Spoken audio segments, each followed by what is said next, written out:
Hombres y mujeres del mundo, una vez más deseo conversar con el señor presidente de la República, presidente Luis Abinader, a distancia indiscutiblemente. Lo más probable sea un conversatorio mudo o de sordo, que no oigan mi voz, ni tampoco puedan saber los oídos del movimiento o la vista del movimiento y el sonido. Pero debo de hacerlo. Fíjese, señor presidente, vienen ocurriendo hechos que ponen a pensar y que no encuentran respuestas, o el pueblo no es debidamente informado. Observe, del caso de Senasa no se habla. No se le explica al pueblo qué ocurrió, en qué consistió, si en verdad hubo o no hubo un desfalco, si en verdad hubo o no hubo maniobras fraudulentas, dolosas, si en verdad se jugó y se tomó a mano el patrimonio, parte del patrimonio de nuestro pueblo. Jamás se ha vuelto a hablar. Un día salpica que toman a fulano, pero no se le explica. Nadie sale a explicarle, a conversar, a dialogar con su pueblo. Principalmente en este caso, el presidente de la República, por la magnitud del caso, que no quiero repetir sumas ni cifras, porque no quiero pecar de sensacionalista, pero parece ser que hay envuelto mucho. Máxime que llama la atención que al salir este caso, explotar en las manos del presidente, el conocimiento del caso, no el hecho como tal, entonces se pretende recurrir a 5 años atrás, de hacer ver que quedan involucrados y se hizo lo mismo 5 años atrás. Entonces, ¿por qué dejaron transcurrir 5 años sin haberse hecho la investigación exhaustiva o el levantamiento de una auditoría ante la entrega del pasado 5 años atrás? ¿Y por qué ahora venir con alegatos de alguien que fue candidato a la presidencia y de venta o alquiler de ambulancia con un gerente que fue a prima fase mencionado por el actual presidente cuando fue candidato y horas después pidió excusa a esa persona que ostentó esa posición en Senasa? Sacarlo a relucir ahora. Entonces todo esto pone en entredicho la verdad y las intríngulis del asunto. Y es un deber de usted, presidente. Es una obligación suya, señor presidente, requerir de la Contraloría General de la República, de las instituciones correspondientes de fiscalización y prevención del Estado, un informe exhaustivo de Senasa y usted compartirlo con su pueblo. Usted, no más nadie, porque ahora mismo en Senasa no está la autoridad ni la fuerza moral que pueda informar al pueblo, a menos que sea usted con los informes externos que se presenten y se recojan. En tal sentido, señor presidente, se necesita no solo ir a una semanal, sino se necesita vivir de forma permanente y sucesiva en el tiempo, dialogando, conversando e informando a su pueblo. Otro aspecto, señor presidente, que llama la atención es de ese apagón que en el transcurso de la semana se presentó por horas y horas.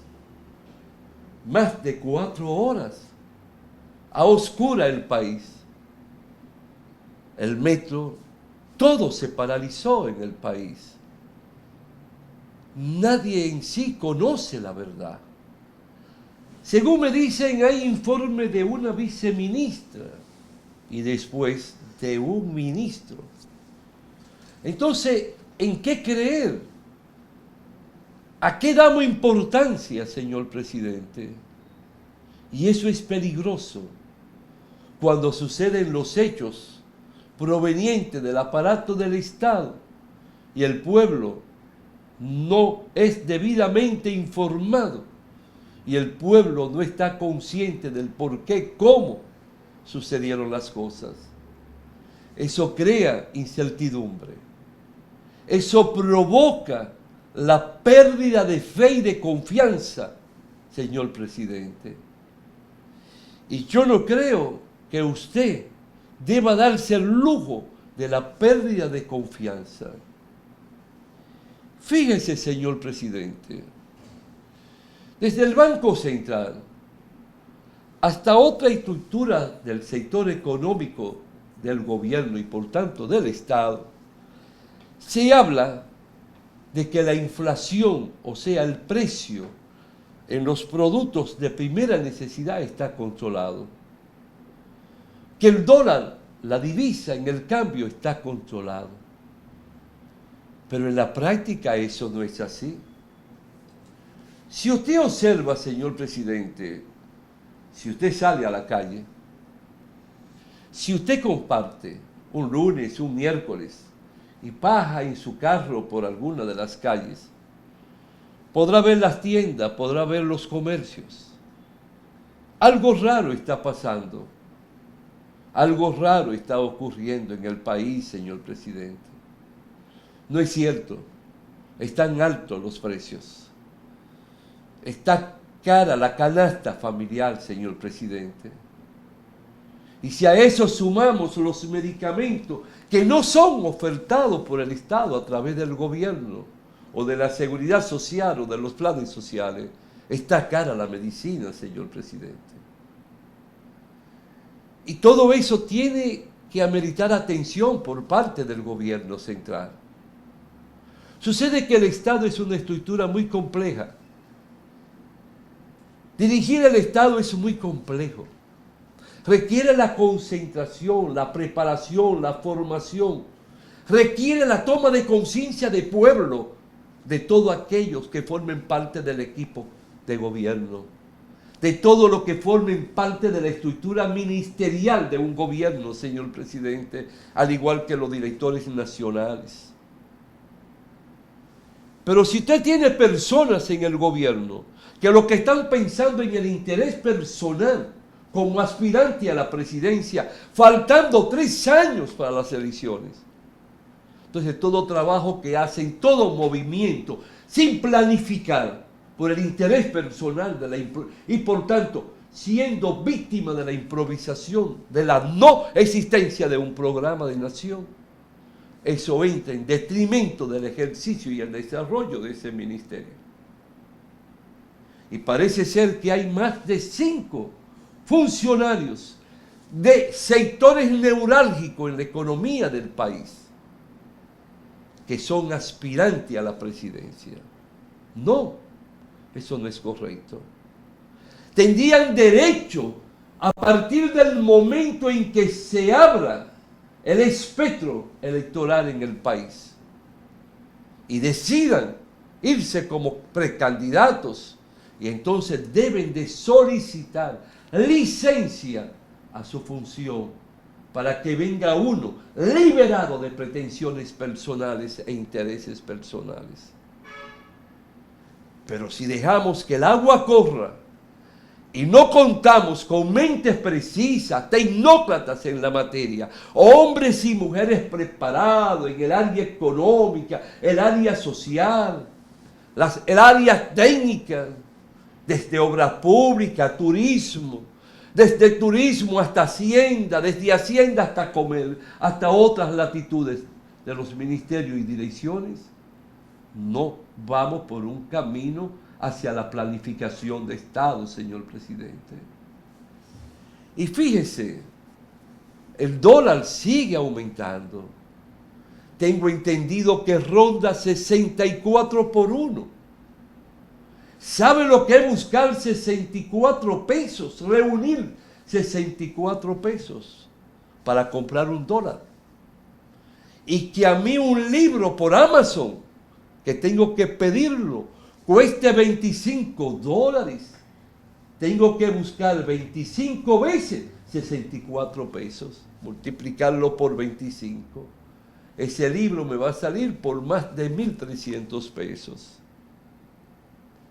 No es correcto que para educarme, para instruirme, tenga que pagar tan caro. Pero ocurre que nosotros no estamos buscando todo el dinero necesario con las cargas impositivas. Pero, señor presidente, se guarda silencio en la indexación de los salarios de los trabajadores que ganan más de 52,000 pesos o hasta 52,000 pesos. Es un crimen el que yo tenga que pagar impuestos por tener el derecho, a través de mi esfuerzo, de la venta de mi energía, para la producción del país, para darle forma, transformar la materia prima también y provocar riquezas a mi país y al dueño de la industria. Yo tenga que pagar impuestos. Eso requiere usted detenerse, máxime que hay una ley que reglamenta la materia. ¿Dónde están sus asesores? ¿De qué le hablan sus ministros, los asesores de usted? Porque cada ministro a su vez es un asesor. ¿De qué planes hablan ellos? ¿De qué respuestas le hablan ellos, señor presidente? Parece ser que usted es un hombre solo. Parece ser que usted es un hombre que habla por lo que le llegue en el momento, por intuición, porque no recibe informes. Y no tiene a mano los planes, ni los programas de nación, ni de gobierno, de cada ministerio que debió haber sido conciliado por todo el Consejo de Gobierno. Son cosas que llaman la atención. Fíjese, hemos hablado de 3 aspectos, de 3 elementos esenciales que han estado ocurriendo en los últimos días y que han sonado en la opinión pública. Ya sea que provengan de un senador, ya sea que provenga de un comentarista, ya sea que provengan de una persona de análisis. Nos nutrimos de las informaciones de terceros que nos llegan. La comparamos, la evaluamos y llegamos a la conclusión. ¿Y de qué me habla el presidente? ¿De qué me habla cada ministro del Estado? Yo quisiera saber que un día el ministro de Finanzas me diga a mí qué está pasando con los ingresos y egresos, qué está pasando con los proyectos y planes del gobierno en el aspecto económico. Yo quisiera saber cuánto está ingresando por las cargas impositivas y cuánto se va al área productiva y reproductiva de la nación y cuánto se va en pago de deudas, en pagos de cargas de intereses.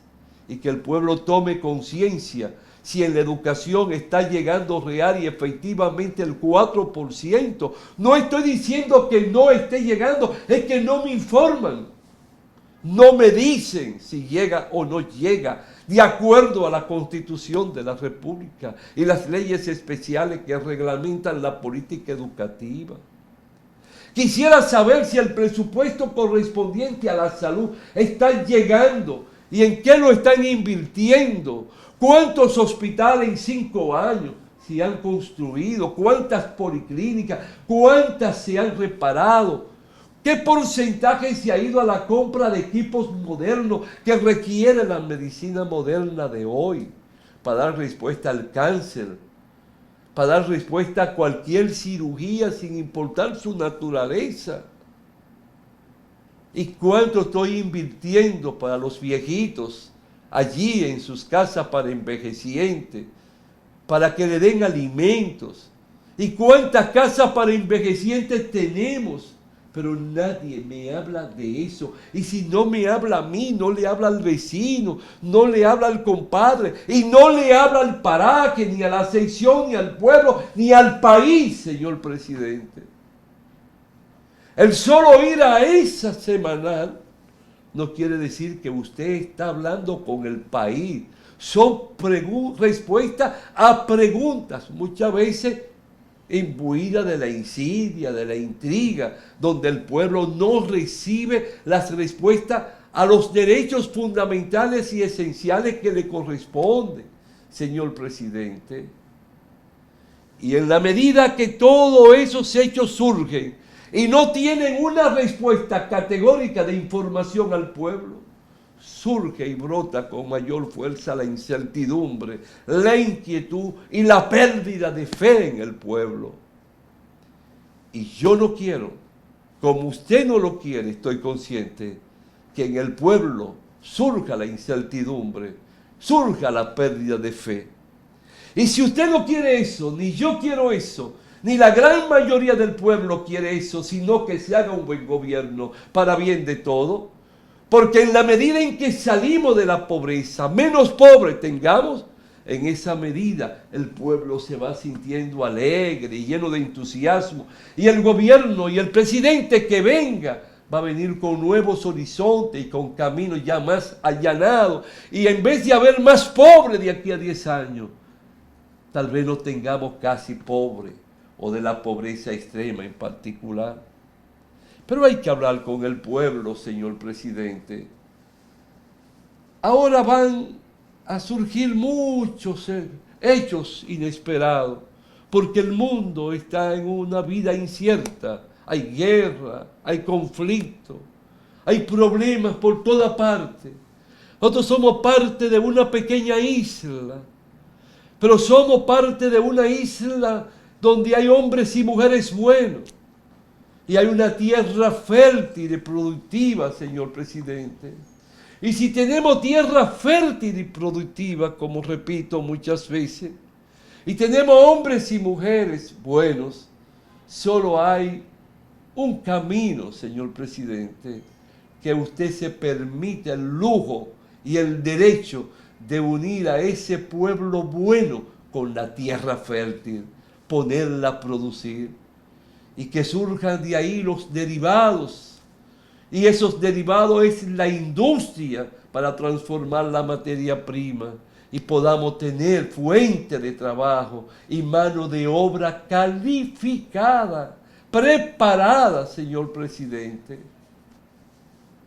Perdone que repita mucho la expresión señor presidente, pero tal vez la forma de hacer ver que estamos en un estado de emergencia, en un estado de necesidad, que estamos en un momento de incertidumbre, porque también, señor presidente, la inseguridad personal, física, está latente.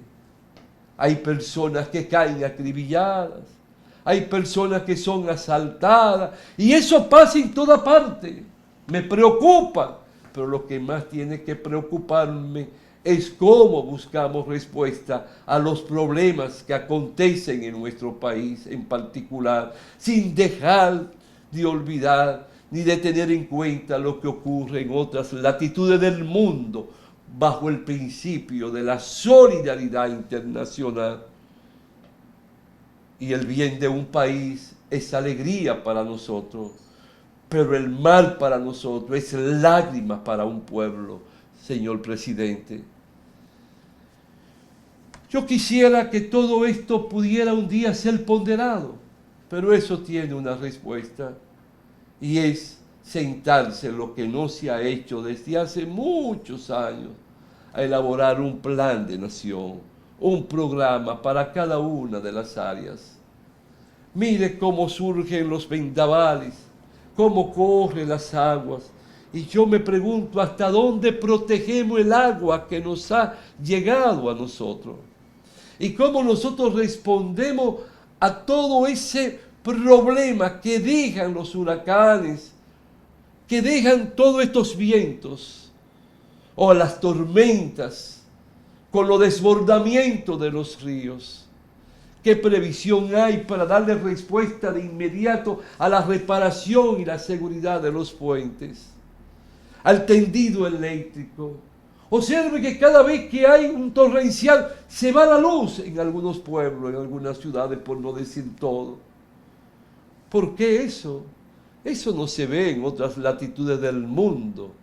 Y nosotros que debemos de tener una red eléctrica estable, donde no pueda permearse ni atentar contra la producción nacional, ni la estabilidad, que no se convierta en un elemento de zozobra en la familia, con el temor de que se va a cortar la leche, que se va a perder esto, que va a perderse aquello, o que vamos a estar a oscuras.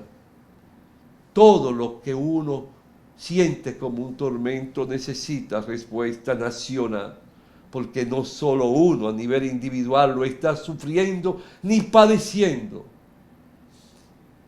Si no queremos un torrencial mañana negativo, entonces debemos de adelantarnos. La política es buscar respuestas, señor presidente, a todas las necesidades y exigencias de los diferentes sectores que intervienen en la producción nacional. Por eso, antes de caerse el puente, obra pública debe de adelantarse con la revisión y el mantenimiento. Antes de que se caiga el tendido eléctrico, los responsables de la energía tienen que hacer las medidas de previsión. Pero usted es la cabeza, señor presidente. Y digo eso porque la política no solo es ciencia, es arte. Y es arte porque uno tiene que tener el don de la formación, la capacidad, la preparación para ser previsor ante los acontecimientos que no han llegado. Hasta la próxima, si Dios quiere, hombres y mujeres del mundo.